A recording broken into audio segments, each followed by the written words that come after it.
Ürəyimdə xatirələr oyandı, yenə düşdüm həvəsinə kəndimin. Uşaqlığım göz önündə dayandı, mən isindim nəfəsinə kəndimin. Yox idi bir rahatlığım, dincliyim, bezdirərdi çoxunu nadincliyim.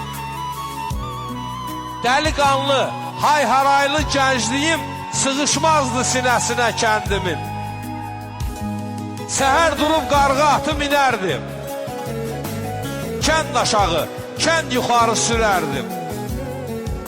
Harda görsəm qaçıb salam verərdim, əlisinə, vəlisinə kəndimin.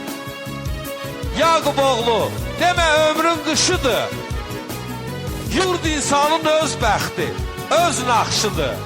Allah haqqı, yaxşı elə yaxşıdır, qurban olun dəlisinə kəndimin.